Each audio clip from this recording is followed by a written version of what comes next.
Tēnā koutou, tēnā koutou, tēnā koutou katoa.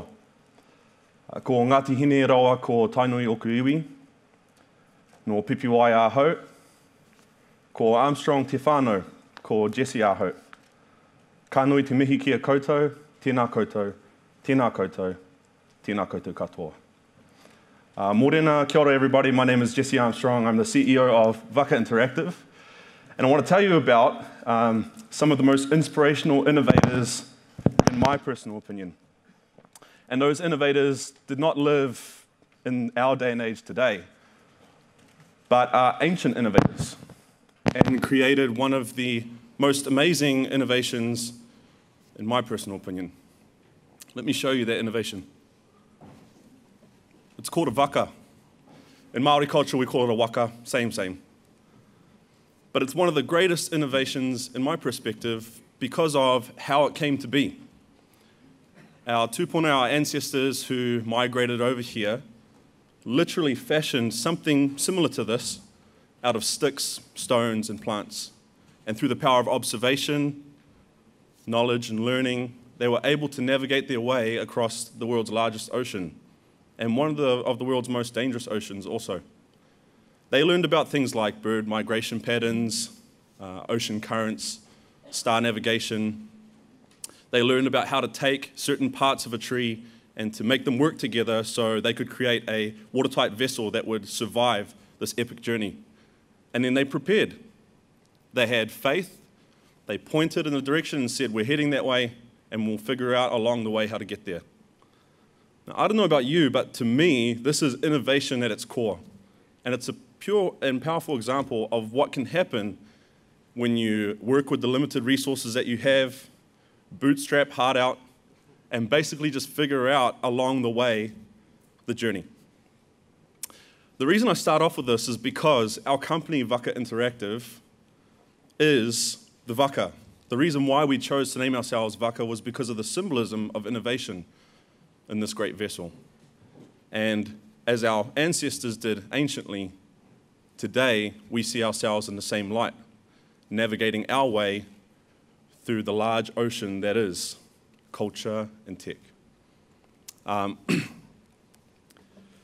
When it comes to culture, in the museum sector, for example, museums, large museums, for example, will invest millions and millions of dollars into their exhibitions, and in many circumstances will provide access to those exhibitions for free because of one key thing. That is impact. For them, it's about making impact that will have a lasting impression on the visitors that come through their museum. And I'm going to show you an image that is a pure example of this that many of you, if not maybe all of you, have experienced in the last few years. This is one of the large dioramas that you'll find in the Gallipoli exhibition. Shout out to Weta because they did an amazing job of these things. As I spent a lot of time in this exhibition, I realized one key important thing. I grew up here in New Zealand. I went to high school, South Auckland, born and raised. And I went and learned about Gallipoli just like most, if not all, high school students in New Zealand. To be completely honest, most of it went all over my head, in one ear, out the other. I think the only thing I remember was a movie with Mel Gibson that we watched, which was like one of his earlier films on Gallipoli, and it was cool because it was a movie in class and you're a high school student, right? It all connects together, and it's fun and entertaining. But I never really gained a deep sense of respect or pride for what those soldiers went through until recently. And I'm just being completely honest to admit this, as a high school student, it never really occurred to me how amazing that event was and how amazing those soldiers were. As I went through this exhibition, I realized it was understanding the stories of these people that connected me to the significance of Gallipoli.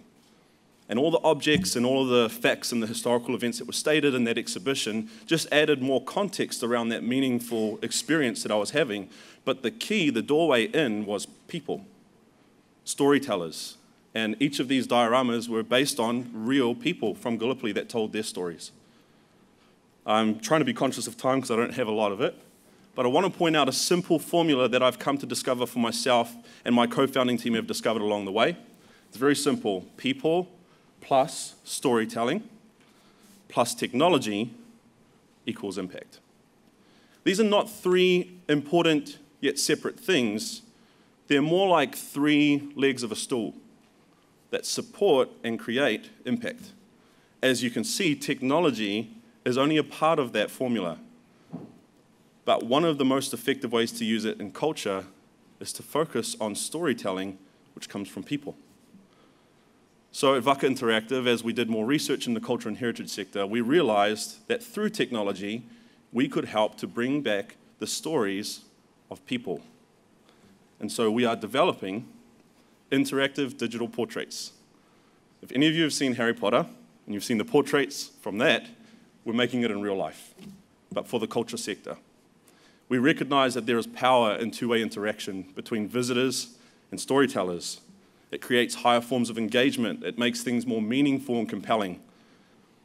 And we are challenged by this, but it's a satisfying challenge to work through. It's very simple. You take people and people, they talk to each other, and if that conversation is meaningful, amazing things happen and impact is realized. This is our co-founding team. And I wanted to show you a couple of images of us to show you 2 different sides of our team. I am Māori and my co-founders are Pacific Island. And we grew up in South Auckland, rough streets of South Auckland. We had no idea that this world existed, and we had to discover it along the way. Aside from maintaining a professional image and working in a professional sense, we are still children at heart. And this is a pure example of that. This was supposed to be a serious photo shoot. We got a couple of snaps in there, but it was mostly like this. We have tons of fun, and that's what makes this work. It's one of the contributing factors that makes this work that we're doing satisfying, meaningful, and enjoyable. I love business. I love entrepreneurship. I love culture and tech, and I would have never imagined in my life seeing all of those things come together. But now I am, and it was very unexpected. But nonetheless, this journey for us started at Mahuki. Mahuki is the world's first cultural accelerator hosted by Te Papa Museum. It was the right environment for us to learn, innovate, create, and move forward. And a big shout out to them. They are having their new cohort starting again soon, and they're currently accepting applications. So if you feel like you have an idea in tech that could apply to culture and heritage, go check them out. Nō reira, tēnā koutou, tēnā koutou, tēnā koutou katoa, kia ora.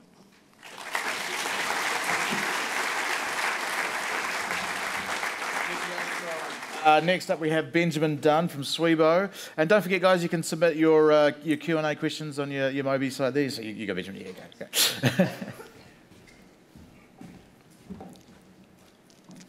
Clicker. All right. Hello, everyone.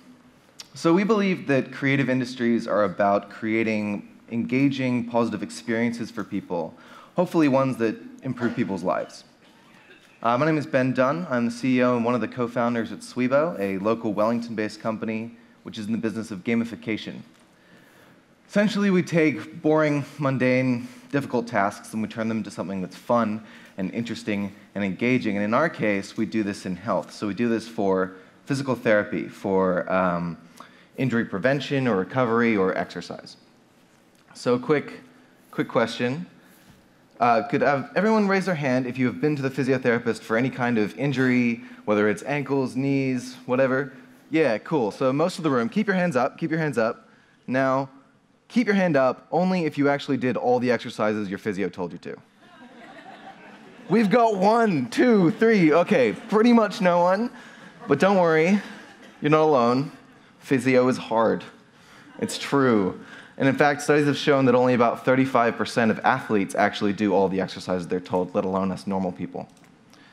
This means that people are disengaged from their recovery. It means they're not doing the exercises they need to actually improve and recover properly. It means the rest of us, who, apart from those 3 awesome people, are going to have those bad knees, bad ankles, bad backs, hips, whatever it is, that are going to keep getting injured, that we're going to complain about for the rest of our lives, all those things. And this is bad for us, but it's also bad for the physiotherapists because their customers aren't having good experiences and they're not recovering properly.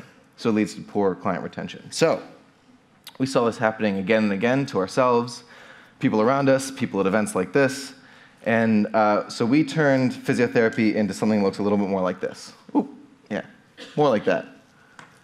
Into games, into something bright and colorful, something fun and engaging and something new, something that will help people recover in a fun and exciting way. And we wanted to make this tech as accessible as possible, so we use technology that you already have access to. So we use your smartphone to measure all of the movements, and we use your computer to turn those movements into games. And we started with balance training, which is a sort of decades-old form of training for ankles, knees, balance, proprioception, all sorts of good stuff. Very ubiquitous form of training, but underutilized due to that issue that we identified earlier. So we have a bunch of different types of games to appeal to a bunch of different audiences with different difficulties, focusing on different types of exercise, different directions, to make sure that we can reach as many people as possible. And we're always working on more levels for these games, but also more entirely new games as well. This is an example of how sometimes creative tech can sort of lead to unexpected places. We made this fun-focused system all about games and fun and engagement, and we took it to professional athletes and physiotherapists and sports trainers and whatnot, and we quickly realized that while we were gamifying, we were also able to measure balance as well and measure activity so that all of you folks who didn't do your exercises, your physio could actually tell that you didn't do your exercises and show you that you didn't do your... Anyway, point is that we can collect this kind of data that you see here to measure strengths, weaknesses, activity, and the physio can actually use this information to better assign you custom exercises, but also you can use this to track your recovery and improvement. So we create this whole system which motivates people to engage with these kinds of exercises through both games and entertainment, but also through data and analytics and being able to actually see yourself improve. So hopefully, if some of you had had access to something like this, you would have actually done a little bit more of those exercises. And we've seen this work so far in physio clinics internationally in New Zealand, Australia, Europe. We're doing a lot of work in America and China at the moment, which is a completely different story. But and hopefully we're seeing people actually engaging with these exercises a little bit more, doing more of the exercises that keep them healthy, improving outcomes, and actually improving the experience for people as well. So again, creating those engaging experiences which improve people's lives. And we're looking at doing this not just for balance training, where we've started, but for all forms of rehab exercises and other types of injury prevention, exercise, fall prevention, to try and solve some of these really big issues which are affecting us at the moment. Yeah, and actually, if you'd like to come and give these games a try, we're going to be set up over lunch and this evening in the event space over at Foxglove. So come, give the games a try, see who can get the top score, and yeah, looking forward to your questions. Thank you. Yeah, you guys can... yeah, cool. And Liz, you're up next. Liz from Stats New Zealand. Thanks, guys. Right. Oh, kia ora katoa. I'm Liz McPherson. I am the government statistician. I'm a head of Stats New Zealand. I'm also the government's chief data steward, and another hat I wear is I'm responsible for New Zealand's open data program. So from my perspective, the message that I really want to leave with you today is that if we're going to have those unexpected creations that lead to public good, one of the most fundamental things that we can do is to open up our data, make it accessible and make it available to people, because once we have it open, who knows what people will come up with that will solve current problems and help us identify future solutions. But I wanted to start by just telling you a little bit about some of the cool things that have been happening across government. Because of my role as Chief Data Steward, I get to see so much of what's going on. I get to see what people are doing with data, and I get to see the things that they're thinking of doing too. But I just want to touch on a few things. Just recently in New Zealand, we hosted the D5 Summit, which is the Digital Nations Summit. It's a group of digital nations across the world who are seen as being the most advanced in terms of using digital technology in the government space and elsewhere, but particularly in the government space. And during that summit, we showcased a few of the things that we've been doing across government. And I just wanted to talk about a few of them. One of them builds on the discussion that the panel was having, and also the points that Ben was just making. It is a tool that was funded by the Ministry of Health, working with the University of Auckland. It's called Sparks. It's basically using gaming for mental health. And essentially what it does is it's an online avatar-based, fantasy-based game to help treat adolescent depression. And it's been proven through very large-scale clinical trials. It's based on cognitive behaviour therapy, but it's using gaming technology. And it's specifically designed for those people who might need help, but also are less likely to reach out to professionals in the first instance. So that's a great example of using creative approaches to actually solve a real-world problem and to make that sort of treatment and available. And in fact, it is a world first in terms of nationally implemented digital mental health tools for young people. So that's one thing that we showcased. Another thing that we showcased was something that the Department of Internal Affairs was trialling, which is a virtual reality day in the life of a person in 2070. And it allowed you to use VR to actually choose different types of realities based on the choices that you made about certain aspects of the context, and to see what that would mean for us in 2070 and how we might be interacting. All about thinking about optimistic futures for us, and to think about how our choices provide a pathway to our futures. Another thing that we showcased was Mahuki Innovation, powered by Te Papa, which is basically an innovation accelerator based, as I say, in Te Papa, focused on global opportunities in the culture and heritage sector. And it's basically saying if we have a collision of entrepreneurialism, as we've just seen demonstrated to us, and culture, we can create incredible, innovative solutions to enrich galleries, libraries, archives, museums, all with the intention of helping us understand our past, understand our present, and think more about our future. Because ultimately, you'll find any time I give any talks like this, I come back to the fact that underlying all data are people. He tangata, he tangata, he tangata. Data is about people, and it's about releasing the stories that lie within the data and telling those stories.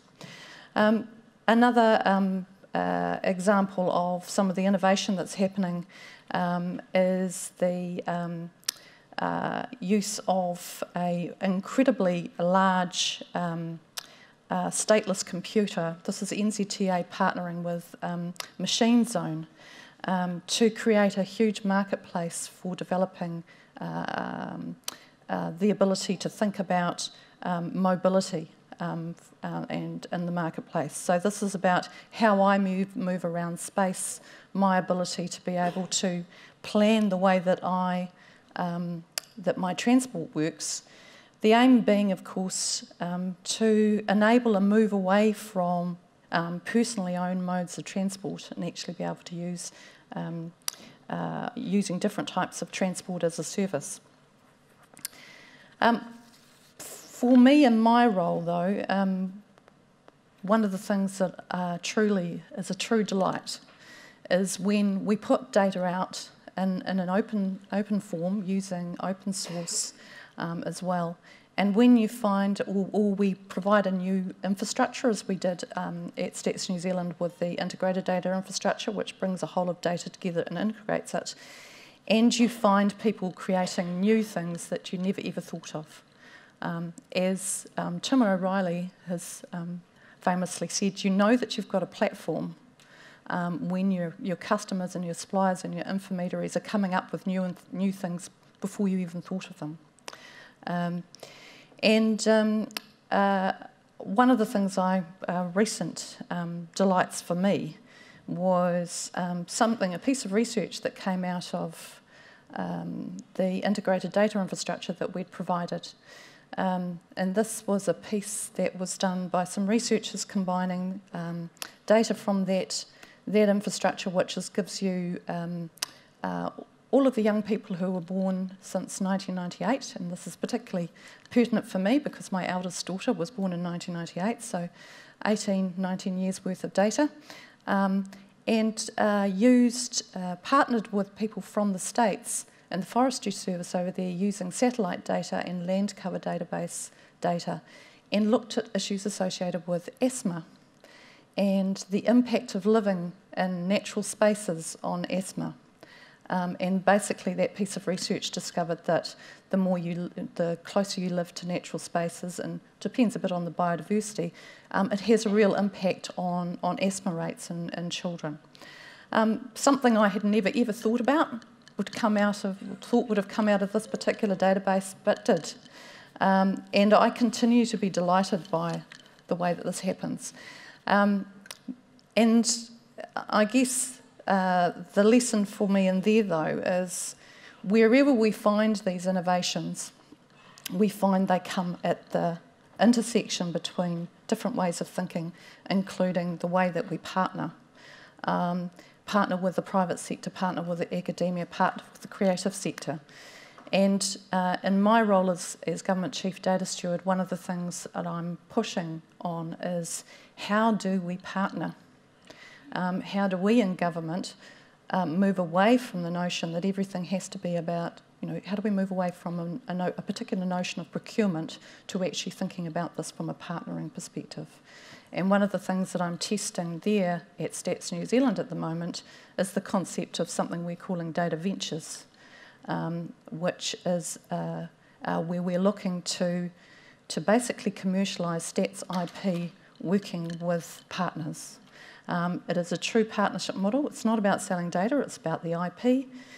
It's not about procurement, it's about a joint venture where clients and suppliers negotiate contributions as partners, invest accordingly, and basically receive a share of the value. The aim being for us to create value for New Zealand out of things that we never ever thought were possible. So that's what I'm going to leave with you. I believe that the government can be a platform for social good. I obviously, in my role as Chief Data Steward, take the responsibility to create a really trusted environment and ecosystem seriously. But I do believe that together, particularly with the sort of creatives that are in this room, we can do a huge amount for New Zealand. Thank you. Thank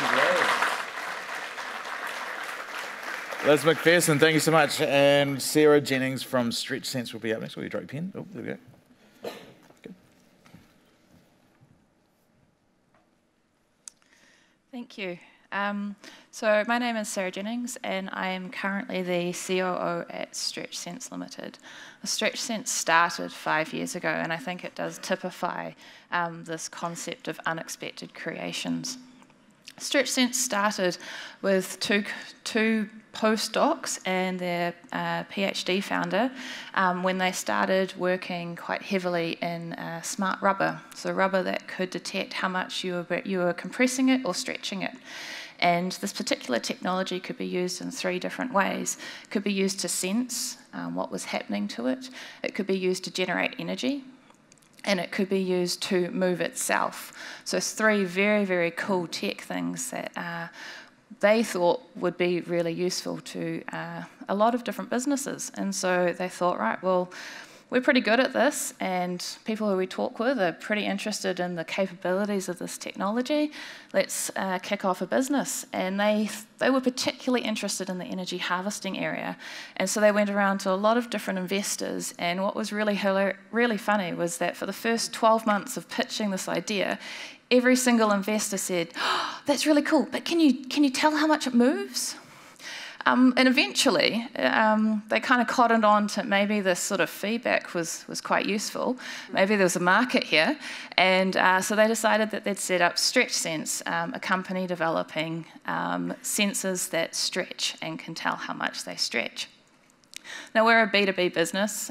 We are the tech providers, the tech specialists, and so the essence of our business really is to work with customers. So we start off, we have some kits that basically put our sensors and our technology out into the business environment, gives people some tools to literally have a play with and come up with crazy ideas. And then we help them make those crazy ideas become a reality. So with this technology, we always thought that the health and wellness sphere, the physios, would be, a great market. We thought that the sports and sports technique would be a really good market, and the AR, VR areas would be a really good market, and they are. We have some amazing projects that I'm unfortunately not allowed to talk about because these products are all before launch. But what has also come out by putting these tools, these sensors out into the environment, have been some really amazing ideas that we just never would have thought of. So one of our big clients, and is now one of our investors, Start Today Corporation, they came to us about 18 months ago, and they bought one of our trial kits off our website. We knew nothing about them whatsoever. And within about 2 weeks of them buying one of our kits, we got this email saying, "Hey, look, we've got this idea. We'd like to do a project." And we thought, "Okay, cool." We sort of did our normal check. Is what they want to do safe for us making it, but also for the people who were going to use it? Is it going to be an ethical concept? Is it going to obey the laws of physics? Quite useful. And, is it a sensible business arrangement for both parties? And pretty much if a customer comes to us with an idea and it fulfills those four, we'll say yes. We've moved pretty close to the laws of physics. Our team definitely enjoys the challenges of working with people that have some crazy ideas. And so this company came to us, and they didn't really have a very well-defined product. They were still kind of working it out, but they knew they wanted to do something to do with body measurement. They were an e-commerce giant in Japan, and it's pretty well known that e-commerce, they have a huge problem with returns. People don't know what size they are, and they'll buy a whole lot of different sizes of the same product and then take advantage of the free return policy and just return it back. And so I thought, maybe they want to work with that. And so we very quickly went from just having a few strips of sensors, rubber bands with Bluetooth, is sort of the layman's way that we like to describe it, through to a full sensing suit that detects the human body shape and size. And it really came out of nowhere. We knew nothing about this company, and within the space of about 4 or 5 months, we had these working prototypes that had something like 150 different sensors on it. And eventually they went to market in November, which is why on Monday, I was at the Manufacturing and Innovation workshop in Auckland, which, by the way, was completely different from this creative platform. But, they came up with this idea, and they refined it, and we worked with them, and it was an amazing experience. And a lot of the projects that we've worked on are actually outside of the 3 main areas we thought that we'd work on. We've worked with a fashion designer who presented suits that lit up with different colours based on hand motions. We've worked on all sorts of crazy ideas, mostly by putting things out into the marketplace, tools for people to have a play with and see what crazy ideas they come up with.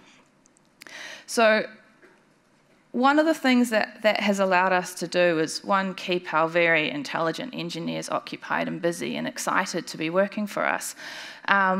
But it's also challenged them.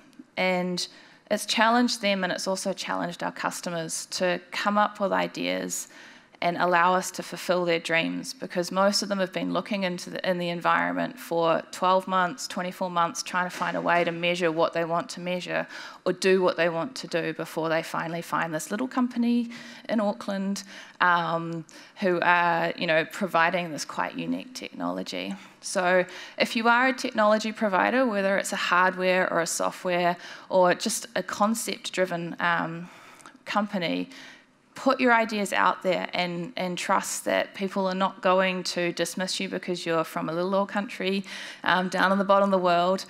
New Zealanders, from what we've found, have a very, very good reputation around the world for being problem solvers, for being creative thinkers, and for being people that are flexible and that will just get it done. So thank you. Fantastic. Fantastic, Sarah. I'd love to get hold of one of those full rubber suits to monitor my size and wear a Fitbit at the same time and just time how long it takes me to have a full mental breakdown. We've got a lot of questions coming in hot and fast. Let's start with Liz. There's a lot of questions around this.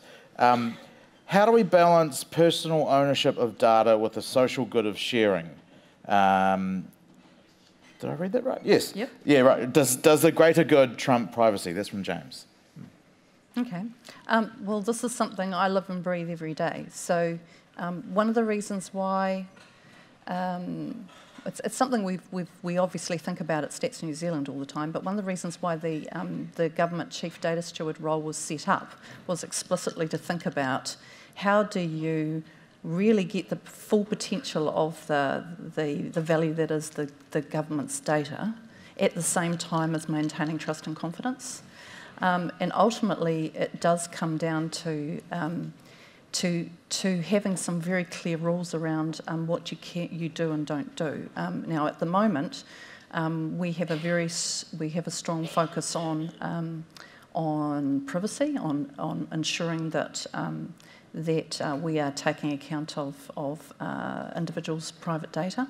I think at the moment there is a real debate, as you all know, that comes out of things like Facebook, Cambridge Analytica and other things, which go to how do we make sure that we are taking both a privacy and an ethical perspective on data.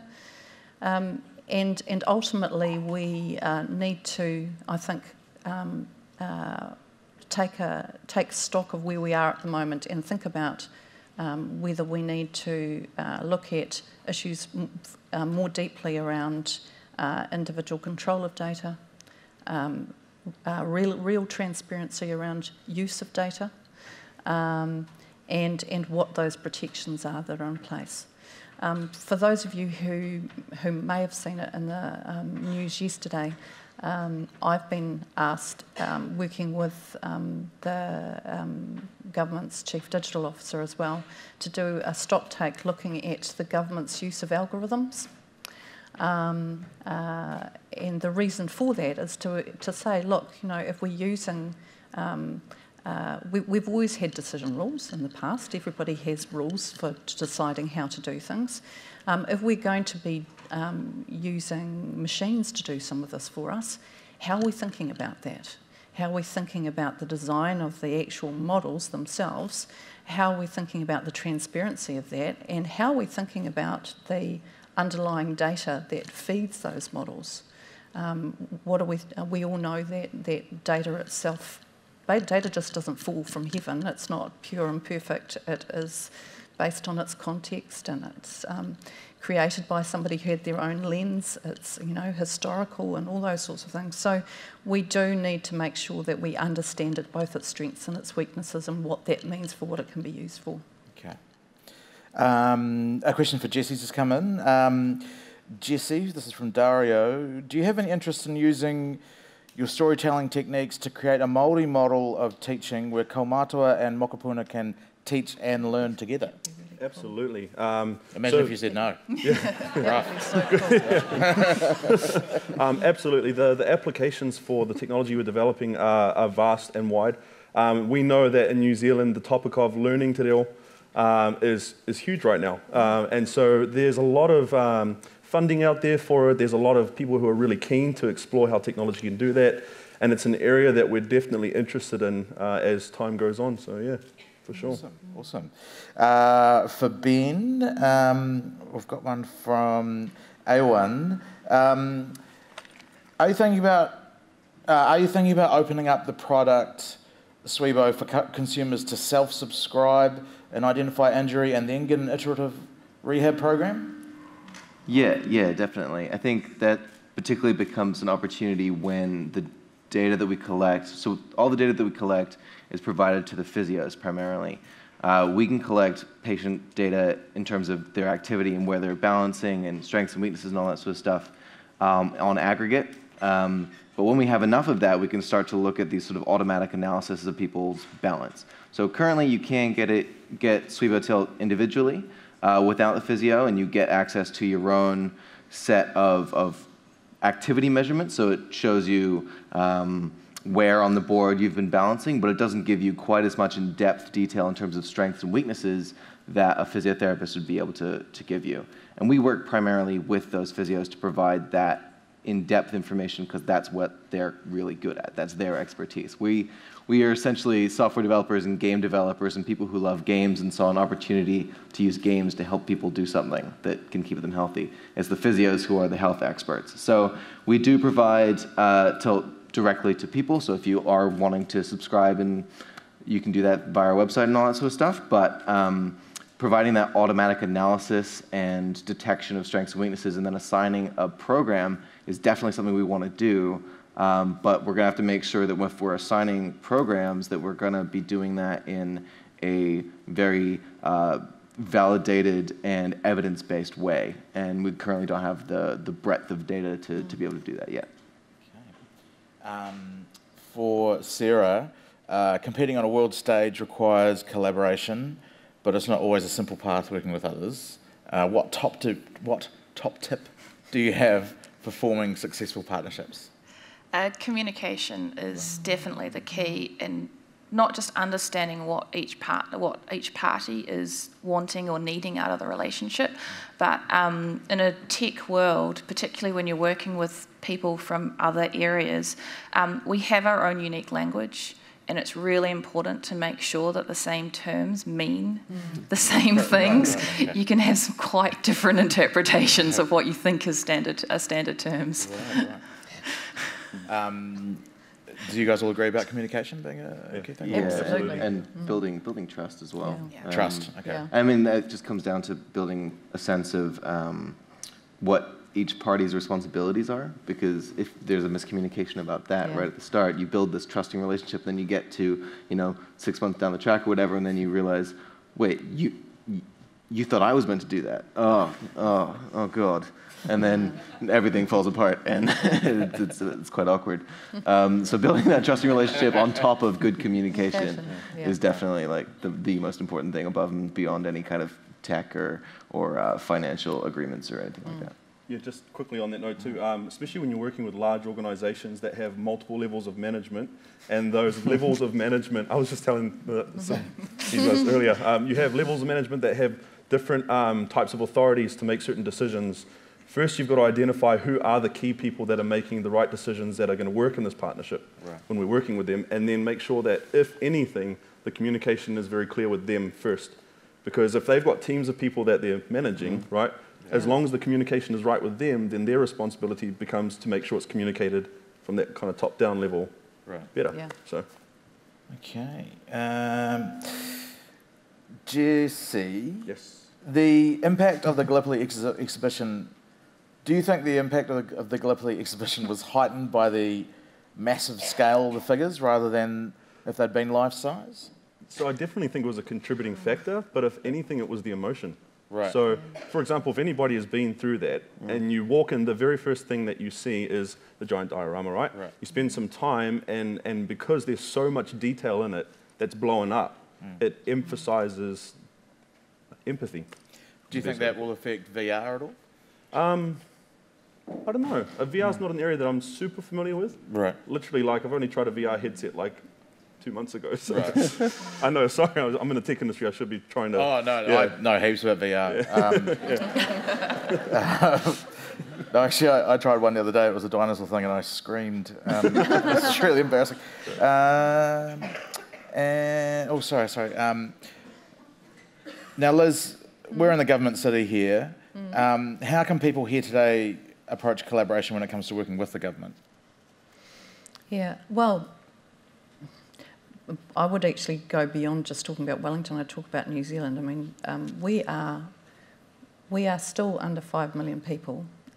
We still have pretty trusted institutions. There are usually less than, at least, I sometimes say less than 2 degrees of separation.